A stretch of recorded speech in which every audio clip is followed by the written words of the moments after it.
Let's do a little, get some stunts in here. Woo! Woo! Can you imagine just looking up and seeing this flying V-wing Dorito plane just like out of nowhere? How much that would freak you out? Uh-oh. Uh-oh, I can't pull up. Oh, we crashed it. Oh, wow, we're pulling about 5. Yeah, we were pulling 5, 6 Gs, 7 Gs. Oh, we're okay. We're okay. Yeah. Got the one island in the middle. What should we name it? We're going to name it Center Island.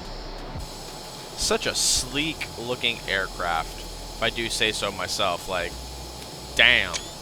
There we go. Let's get a nice little picture of that.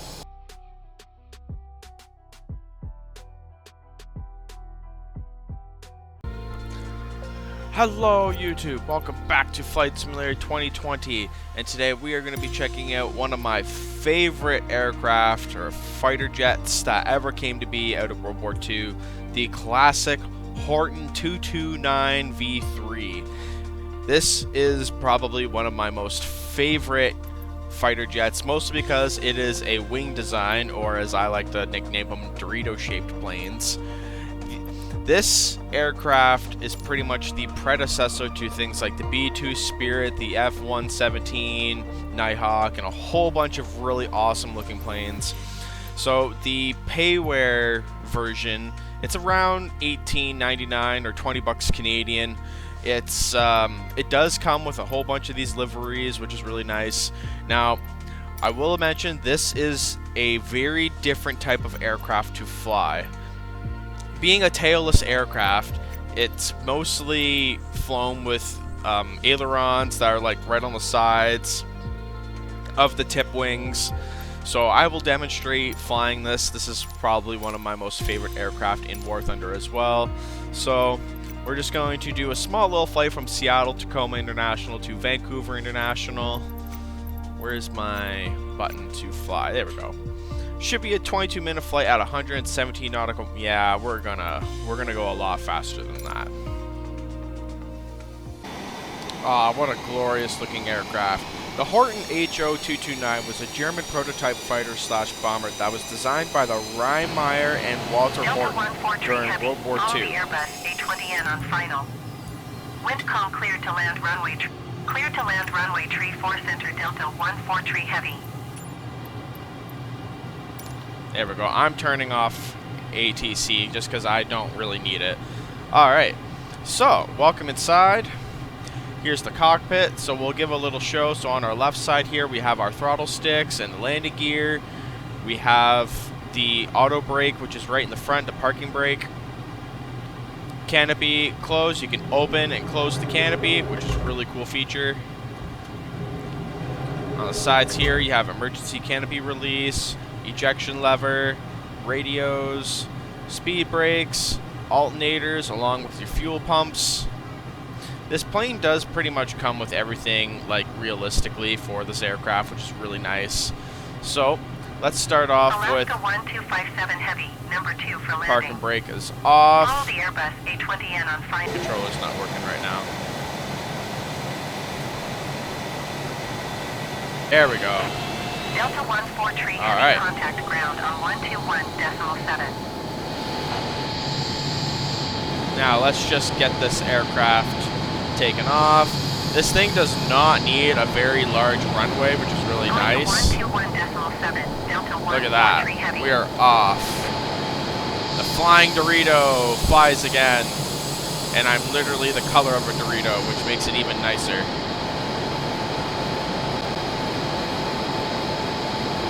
So as you can see, for me to roll... Continue for north departure. Oh my god, ATC, you are so annoying. Can you like... Horizon Air 2072 heavy. Follow the aircraft on final. I can't shut ATC up. God damn it. Landing runway tree 4 Come on. center. Sigma 985 heavy. Leading my airspace frequency change approved. Come on. Yes, acknowledge. Clear to land runway. Very loud aircraft. Okay. Now that we're inside and it's not so loud, the Horten-229 was a very fast and agile aircraft, capable of reaching speeds up to 977 kilometers per hour or 607 miles per hour and performing tight turns and rolls. For instance, I can do perfect barrel rolls. Why is the volume so freaking crazy? Jesus.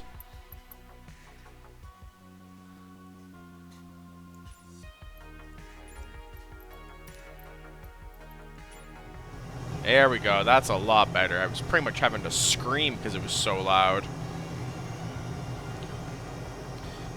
The Horten-229 was the only design that came close to meeting the 3x1000 requirement issued by Hermann Göring.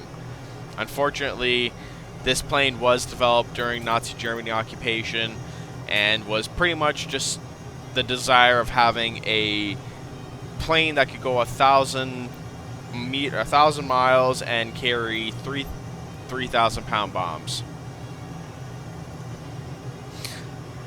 This was a very stealthy aircraft due to its low radar cross-section and its use of special wood-based charcoal mixture, or it was pretty much a wood-based material that was called the charcoal mixture. It absorbed radar waves. It was estimated that the Horten-229 would have been invisible to radar greater than 80% of its range. Definitely a remarkable aircraft ahead of its time. Incorrect high altitude altimeter. Oh, well, that's not my problem.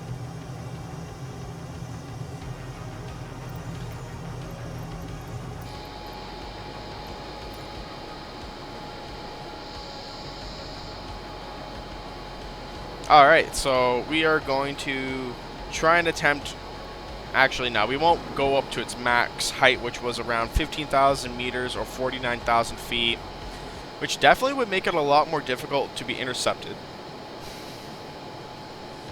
Now, one thing I do want to try, though, is seeing how fast we can get this plane to go. Yeah, look at that.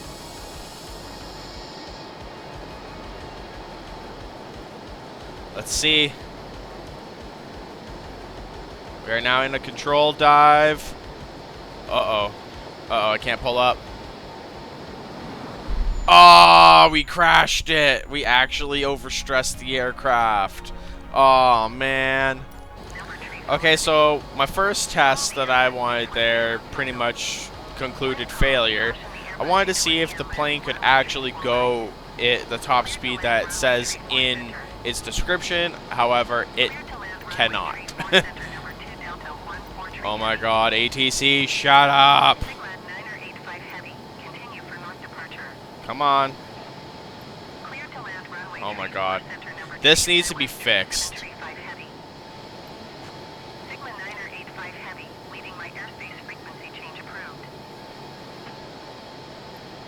Seattle Tower Sigma 985 Heavy frequency change. There we go. Maybe now I can not have to listen to ACC for so much. Ah, the glorious age of jet engines. The Horten-229 design took its maiden flight March 1st, 1944 as a glider and as a powered aircraft in December of 1944. The test series ended in disaster in February 45. The crash of the powered prototype and death of the pilot when one of its engines failed. So as you can imagine, if you're a country that's trying to develop something crazy and relentless like this type of aircraft and it doesn't work, you're facing a lot of resource shortages and a whole bunch of other things. Ooh, there's a Space Needle.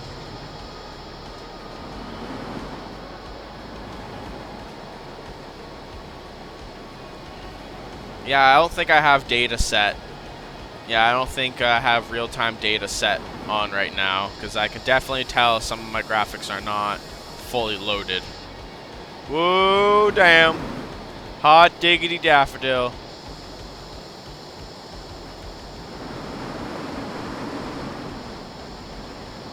Woo!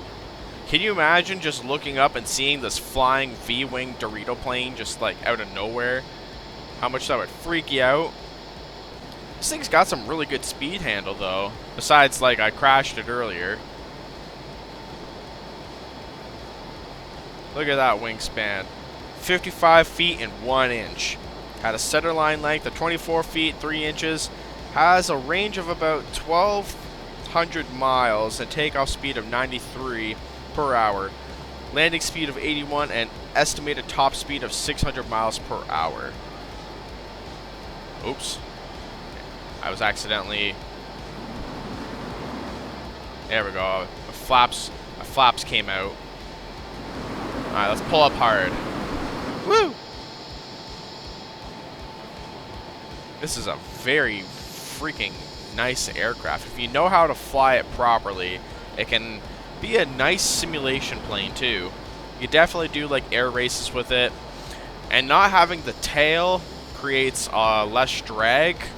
So it's able to, if you're going in a straight line, you're able to get there really nice and quick. Woo!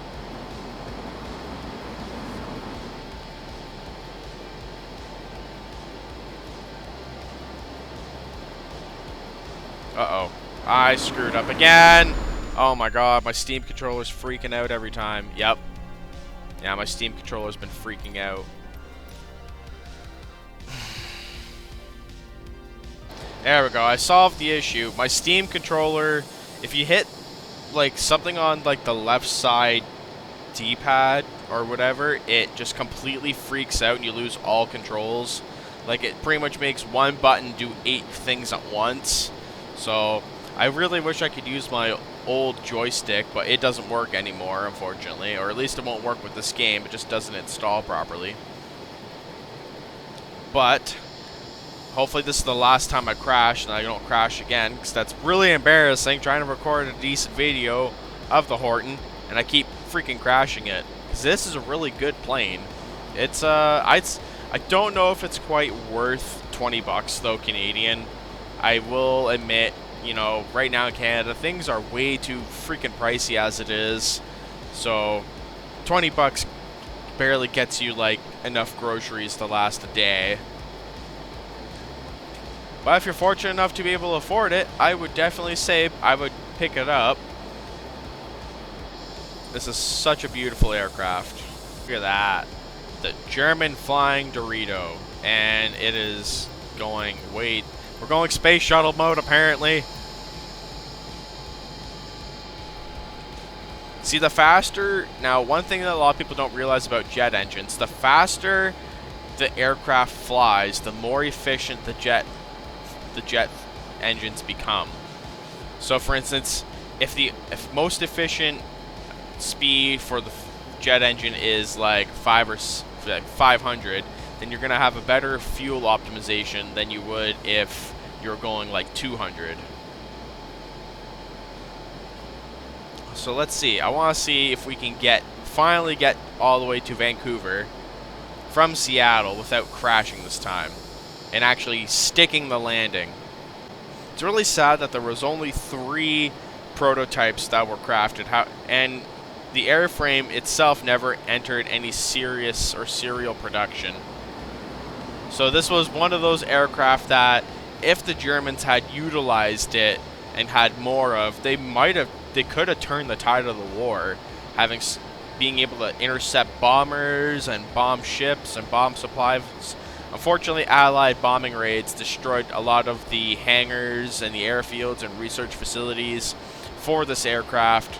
So it's like, I'm surprised they've even like have the schematics and the designs of this thing. They probably rebuilt some. I don't know. I'd have to look up online. If any of you guys know if there's any prototypes or like any historicals of this aircraft anywhere, definitely leave a comment down below so I could check that out. I know I definitely won't be able to afford to go anywhere, but it'd be really nice to just kind of know that there's one sitting somewhere in a museum. So parking brake is off.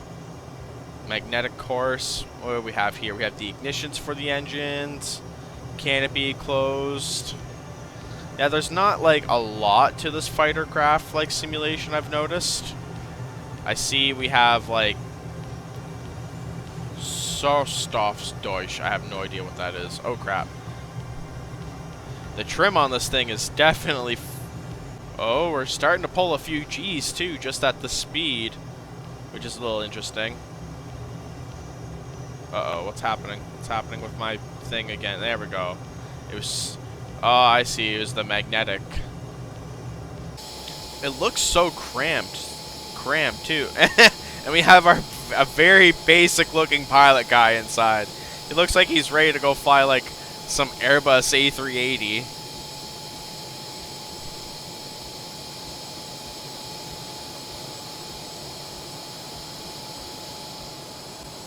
Such a sleek-looking aircraft, if I do say so myself. Like, damn. There we go. Let's get a nice little picture of that.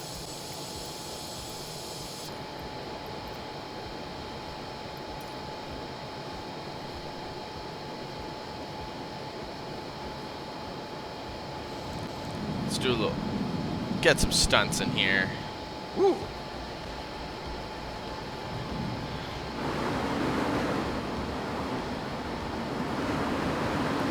Ooh. Alright, let's throttle down a little. That way we can actually pull some cool maneuvers here.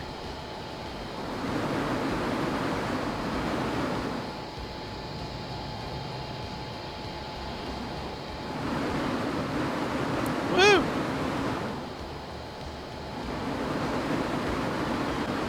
Oh wow, we're pulling about 5, yeah, we were pulling 5, 6 Gs, 7 Gs. Whew. Oh, let's throttle up. We're starting to lose a little speed.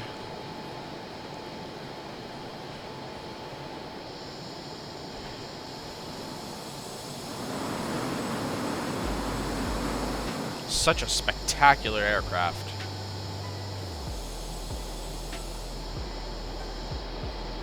Not gonna lie, while most people are raving about all these newer jet fighters and all these like fancy like F-35 or F-22 Raptor, then there's me. I just love these classic old original jets, like the tip of the spear during its time. If only they made more of these though. I think it would have probably been problematic though for Germany, because if they didn't have enough jet fuel for their Me-262s, let alone the main armaments for the Horten-229 being the 30mm cannons. A lot of the 30mm apparently were hard to keep in supply.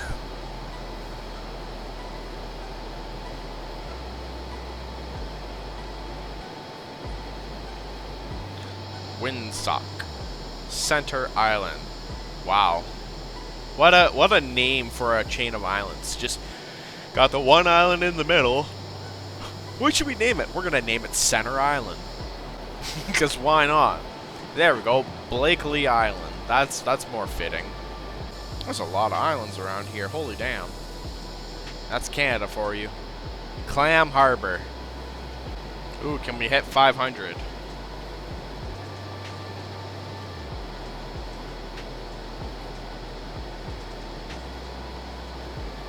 No, I don't want to risk it. Oh, this is a beautiful little, like, lake mountain neighborhood. Oh, that's so cool.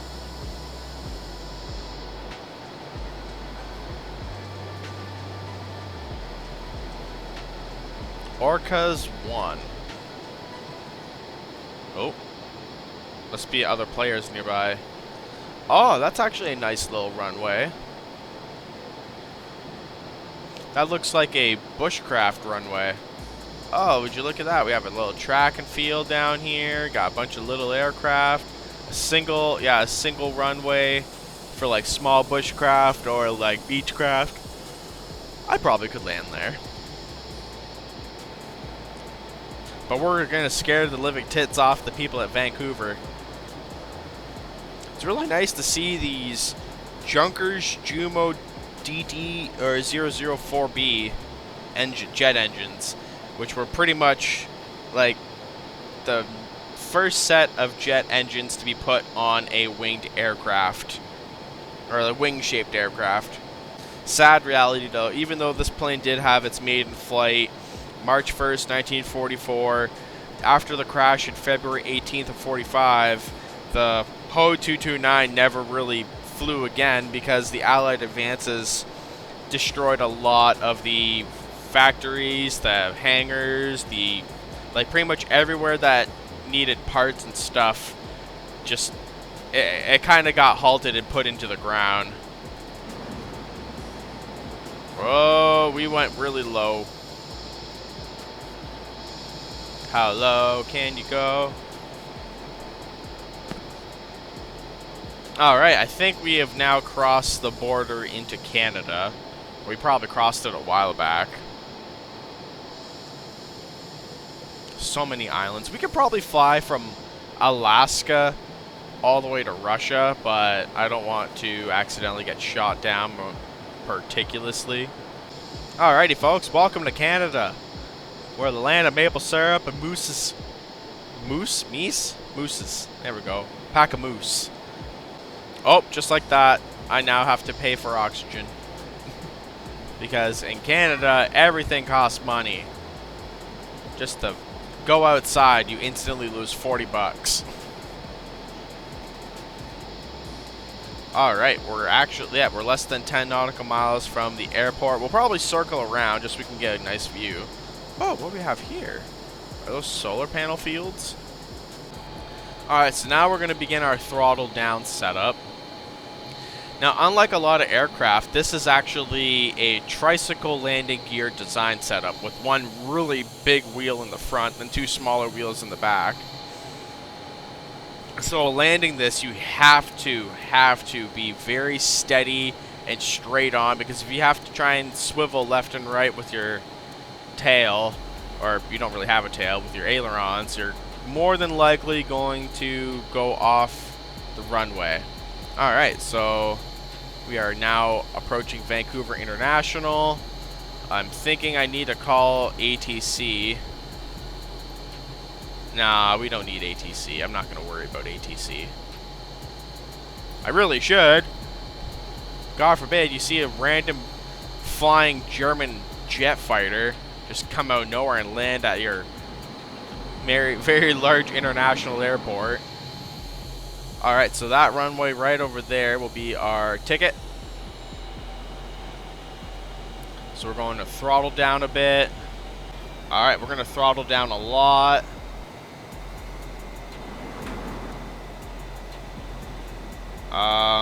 Yeah, we have to... My landing gear isn't deployed. What the hell? I mean, I'll deploy it now.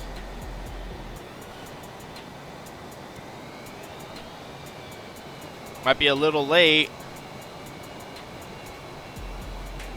Airspeed too low. I beg to differ.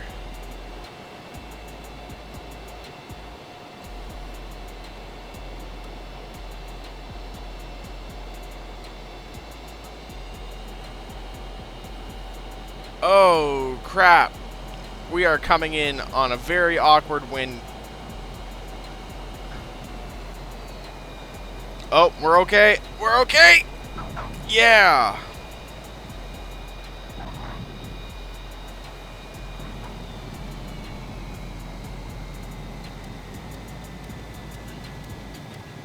And, oh, whoa. What happened there? Our wheel almost gave out.